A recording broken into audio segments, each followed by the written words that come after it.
The Great Fire of London. In the year 1666, London was a very busy and crowded city.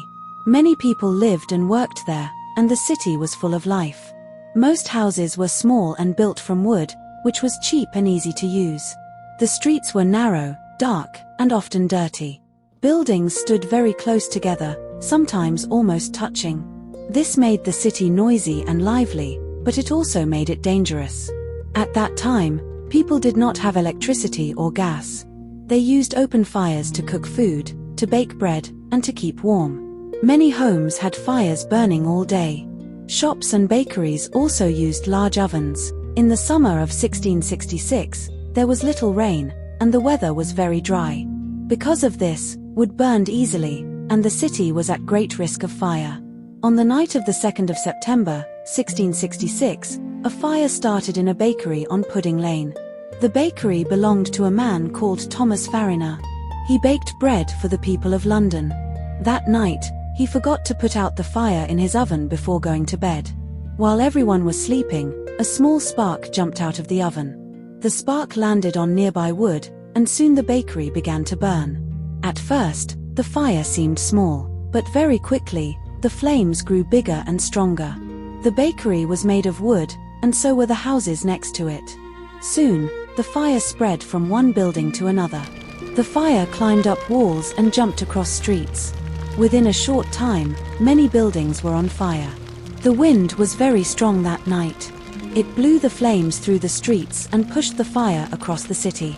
Burning pieces of wood flew through the air and landed on other houses. This made new fires start in many places at the same time. The fire moved so fast that people could not stop it. People woke up to the smell of smoke and the sound of shouting and bells. They looked outside and saw fire everywhere. Many families were very scared.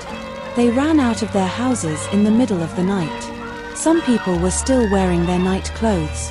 They tried to take their belongings with them, but they could only carry a few things. Many had to leave everything behind.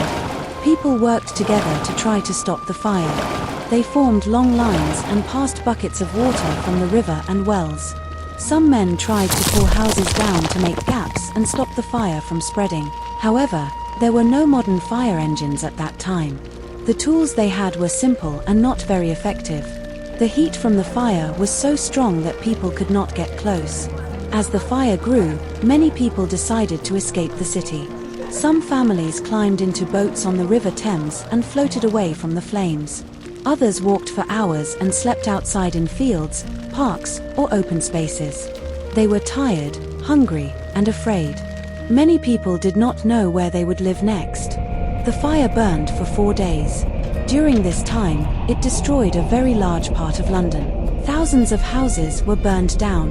Many shops, schools, and public buildings were destroyed. Over 80 churches burned, including the famous St. Paul's Cathedral. Smoke covered the city, and the sky stayed dark for days. The city looked broken and empty. Although the damage was huge, it is surprising that only a few people died. However, many thousands lost their homes and all their belongings. After the fire stopped, people returned to see what was left. Many streets were gone, and nothing remained but ashes. Some families had to live in tents or small shelters for weeks or even months. After the fire, the king and city leaders knew that London had to change. They understood that the city could not be rebuilt in the same dangerous way. New rules and laws were made to make London safer. Houses were no longer built from wood. Instead, builders used brick and stone, which do not burn easily.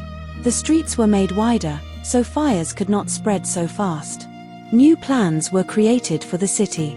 London slowly began to grow again, but this time it was stronger and safer. These changes helped protect the city from another great fire. The Great Fire of London was a terrible disaster that caused pain and loss.